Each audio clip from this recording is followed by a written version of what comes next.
الحمد لله الأول قبل الإنشاء والأحياء والآخر بعد فناء الأشياء العليم الذي لا ينسى من ذكره ولا ينقص من شكره ولا يخيب من دعاه ولا يقطع رجاء من رجاه.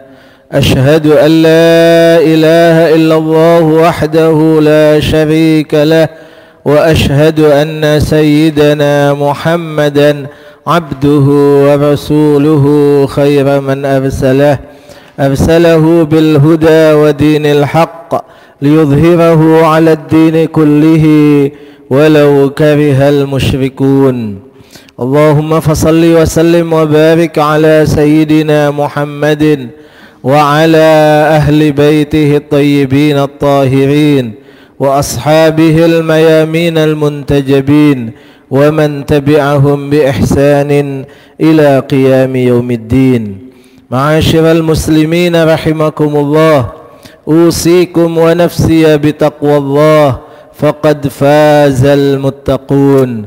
Sidang Jumat kaum muslimin yang berbahagia, alhamdulillah kita panjatkan puja dan puji syukur kehadirat Allah Subhanahu wa taala yang pada siang hari ini dengan taufik dan rahmatnya kita dapat berkumpul di tempat ini dalam rangka melaksanakan salah satu kewajiban yang ada pada kita, melaksanakan salat Jumat dan mendengarkan dua khutbah sebelumnya.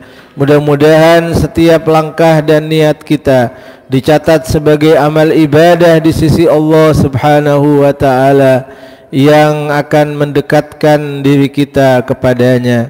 Salat dan salam selalu kita haturkan kehabibaan tercinta Nabi besar Muhammad sallallahu alaihi wa alihi wasallam, keluarga suci beliau serta sahabat dan pengikut setia beliau sampai akhir zaman yang mudah-mudahan kita semua tergolong di dalamnya. Ma'asyiral muslimin rahimakumullah, sebagai sebuah kewajiban khatib mengingatkan diri sendiri dan seluruh yang hadir untuk selalu kita meningkatkan iman dan takwa kita kepada Allah Subhanahu wa taala. Marilah kita penuhi panggilan Allah di dalam Al-Quran. A'udzu billahi minasyaitonir rajim. Ya ayyuhalladzina amanu taqullaha haqqa tuqatih wa la tamutunna illa wa antum muslimun. Wahai orang yang beriman, bertakwalah kalian kepada Allah dengan sebenar-benar takwa, dan janganlah kalian mati meninggalkan dunia ini kecuali dalam keadaan berserah diri secara total kepada Allah, kecuali dalam keadaan Islam. Ma'asyiral muslimin rahimakumullah, dalam rangka meraih ketakwaan itu maka kita wajib untuk mengikuti apa yang telah diajarkan oleh Nabi kita Muhammad sallallahu alaihi wa alihi wasallam. Karena itulah kita perlu untuk meneladani Nabi kita Muhammad sallallahu alaihi wasallam dalam kehidupan kita. Karena itulah kita perlu untuk memperbanyak memahami, mengenal sejarah kehidupan Nabi kita Muhammad sallallahu alaihi wasallam. Salah satu yang mungkin dilakukan oleh kita atau banyak kaum muslimin adalah dengan memperingati Maulid kelahiran Nabi besar Muhammad sallallahu alaihi wasallam, yang pada majelis itu disampaikan berbagai kisah, berbagai pelajaran dari kehidupan Nabi kita Muhammad sallallahu alaihi wasallam. Dan juga tak kalah pentingnya adalah kita mempelajari kehidupan daripada keluarga Rasulullah sallallahu alaihi wasallam, pribadi-pribadi yang hidup bersama dengan Rasulullah, hidup satu rumah dengan Rasulullah sallallahu alaihi wasallam yang dalam bahasa agama disebut dengan ahlul bait, yakni keluarga dekat Rasulullah sallallahu alaihi wasallam. Kita perlu mempelajari kehidupan mereka karena mereka adalah didikan langsung Nabi kita Muhammad sallallahu alaihi wasallam, karena mereka juga telah memerankan dalam kehidupannya berbagai nilai-nilai yang patut untuk kita tiru, kita teladani dalam kehidupan kita. Karena itulah penting bagi kita semua juga mempelajari kehidupan pribadi keluarga Rasulullah sallallahu alaihi wasallam. Salah satu ayat di dalam Al-Qur'an yang disebutkan oleh Allah Subhanahu wa ta'ala di dalam surat Al-Insan ayat 7, 8, 9, 10 dan beberapa ayat berikutnya adalah sekelumit daripada kisah, daripada teladan yang dilakukan oleh pribadi ahlul bait, pribadi keluarga Rasulullah sallallahu alaihi wasallam. Allah Subhanahu wa taala mencatat dalam ayat ini dan ditafsirkan, dijelaskan oleh para ahli tafsir siapa yang dimaksudkan dengan mereka yang melakukan berbagai amalan terpuji, berbagai nilai-nilai yang sangat penting untuk kemudian kita tiru dalam kehidupan keseharian kita. Dalam ayat 7 Allah Subhanahu wa taala berfirman, yufuna bin nadhri wa yakhafuna yawman kana syarruhu mustatira. Mereka menunaikan nazarnya karena mereka takut kepada hari di mana pada hari itu adalah semuanya keburukan.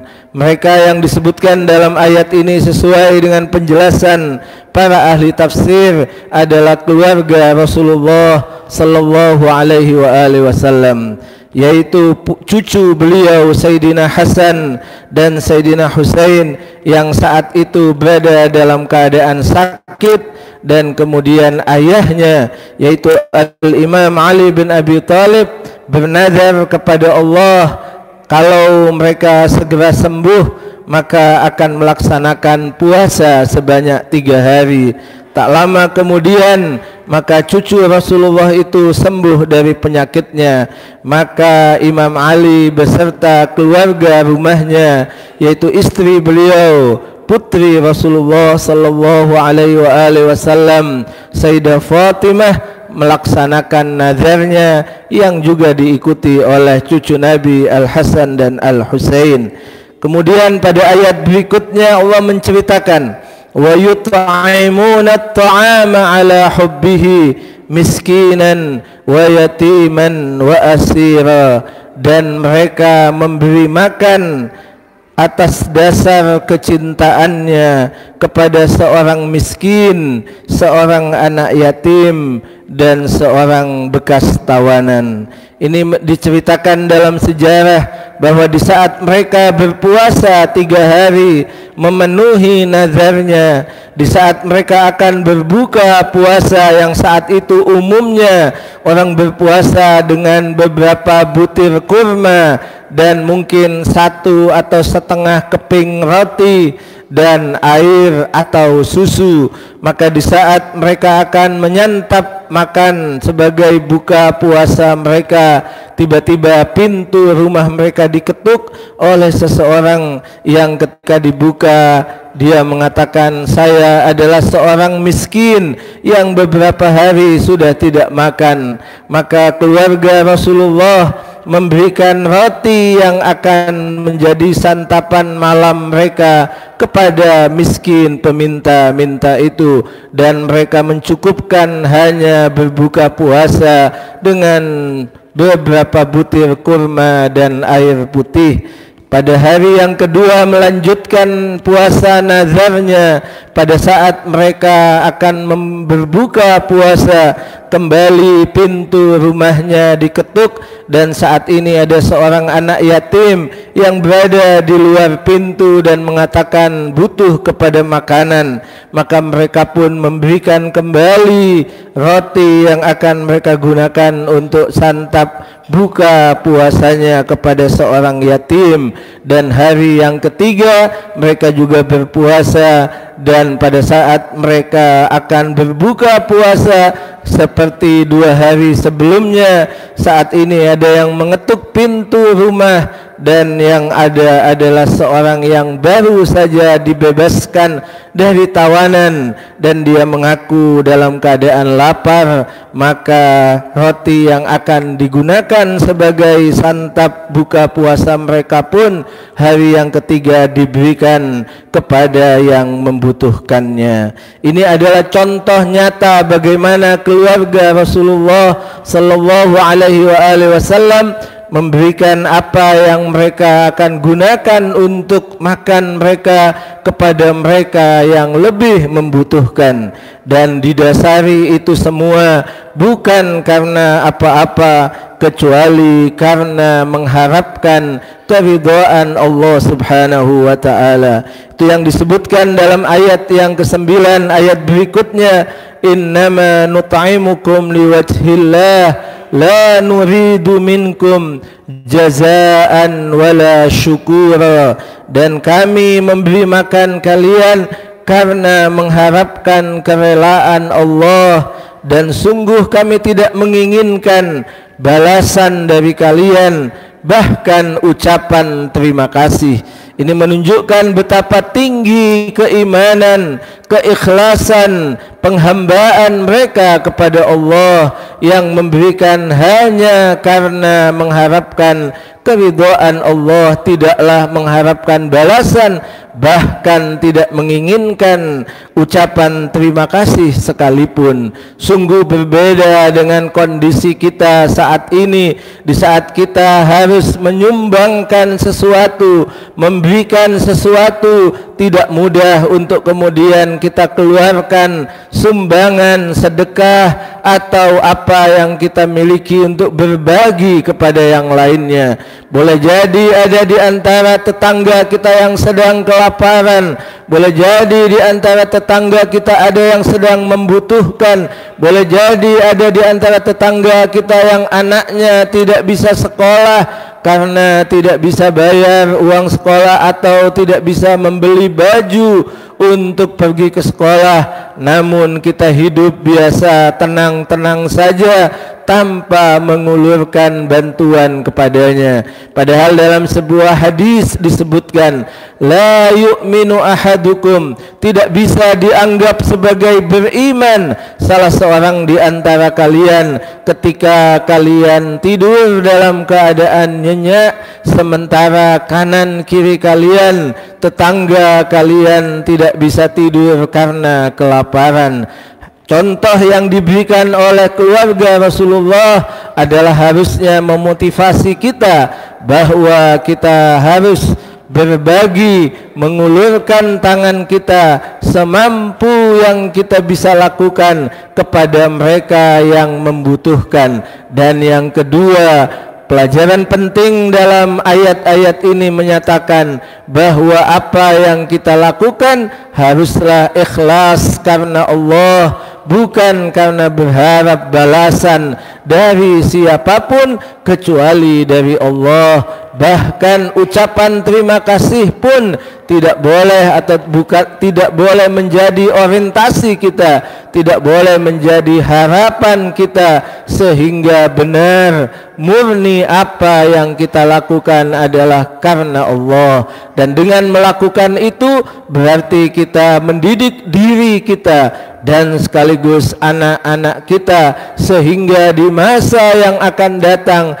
anak-anak kita juga akan tumbuh menjadi pribadi-pribadi mulia, pribadi-pribadi yang mencintai kebaikan, mencintai untuk mengamalkan amal soleh, mencintai untuk selalu membantu mereka yang membutuhkan.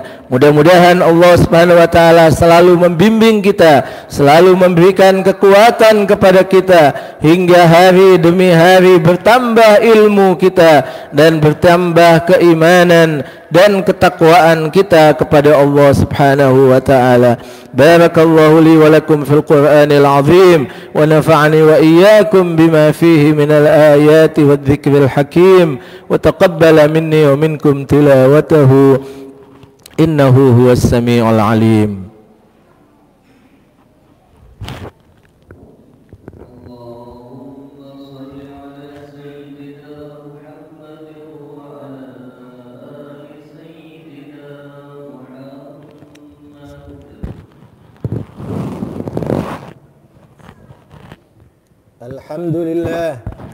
Alhamdulillahi rabbil alamin wa usalli wa usallimu ala habibi rabbil alamin sayyidina wa nabiyyina wa syafi'i dhunubina abil qasim al mustafa Muhammad wa ala ahli baitihi at-tayyibin at-tahirin wa ashabihi al-mayamin al-muntajabin wa man tabi'ahum bi ihsanin ila qiyami yaumiddin. Ashhadu an la ilaha illallah wahdahu la sharika lah wa ashhadu anna sayyidana Muhammadan abduhu wa rasuluh. Ma'asyiral muslimin rahimakumullah, usikum wa nafsiya bitaqwallah faqad faza man ittaqa. Pada khutbah yang kedua kembali kita memuja dan memuji Allah Subhanahu wa taala, bersalawat dan bersalam ke habibaan tercinta Nabi besar Muhammad sallallahu alaihi wa alihi wasallam, keluarga suci beliau serta sahabat dan pengikut setia beliau sampai akhir zaman. Ma'asyiral muslimin, kembali juga kami mewasiatkan diri sendiri dan seluruh yang hadir untuk selalu meningkatkan iman dan takwa kita kepada Allah dengan menjalankan segala perintahnya dan menjauhi segala larangannya.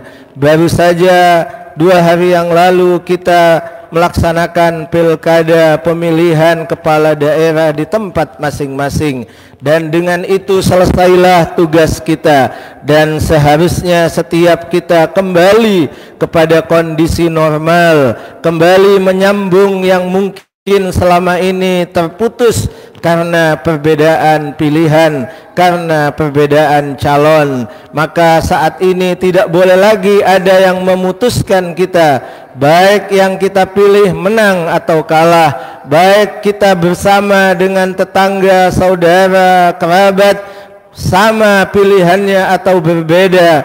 Maka saat ini kita harus kembali mengeratkan, menguatkan hubungan kekeluargaan kita, hubungan persaudaraan kita, hubungan persatuan kita. Ingat bahwa kita semua adalah bersaudara, diikat dengan agama dan keyakinan Islam, serta diikat oleh satu bangsa dan satu negara yang kita cintai, yaitu negara Republik Indonesia. Mudah-mudahan Allah SWT selalu menurunkan rahmatnya, menurunkan kasih sayangnya kepada kita semua, sehingga kita semua berada dalam keadaan damai, berada dalam keadaan yang kita inginkan bersama, dan dijauhkan dari berbagai hal yang tidak kita inginkan, berbagai musibah dan malapetaka. Sebagaimana kita doakan, mudah-mudahan Allah Subhanahu wa taala segera membantu dan memenangkan saudara-saudara kita di Palestina yang sedang berusaha untuk meraih kemerdekaannya dari penjajahan Zionisme Israel. A'udzu billahi minasyaitonir rajim. Bismillahirrahmanirrahim. Innallaha wa malaikatahu yusalluna 'alan nabi ya ayyuhalladzina amanu sallu 'alaihi wa sallimu taslima. Allahumma salli wa sallim wa barik wa tarham 'ala sayyidina Muhammadin wa 'ala ali sayyidina Muhammad kama sallaita wa sallamta wa barakta wa tarhamta 'ala Ibrahim وآل إبراهيم في العالمين إنك حميد مجيد. اللهم اغفر للمسلمين والمسلمات والمؤمنين والمؤمنات الأحياء منهم والأموات إنك سميع قريب مجيب الدعوات وقاضي الحاجات يا أرحم الراحمين. اللهم ربنا آتنا في الدنيا حسنة وفي الآخرة حسنة وقنا عذاب النار وأدخلنا الجنة مع الأبرار يا عزيز يا غفار يا رب العالمين. وصلى الله على سيدنا محمد وآله أجمعين بفضل سبحان ربك رب العزة عما يصفون وسلام على المرسلين والحمد لله رب العالمين. عباد الله، إن الله يأمر بالعدل والإحسان وإيتاء ذي القربى وينهى عن الفحشاء والمنكر والبغي يعظكم لعلكم تذكرون. فاذكروا الله العظيم يذكركم واسألوه من نعمه يعطكم واشكروه على نعمه يزدكم ولذكر الله أعز وأجل وأكبر.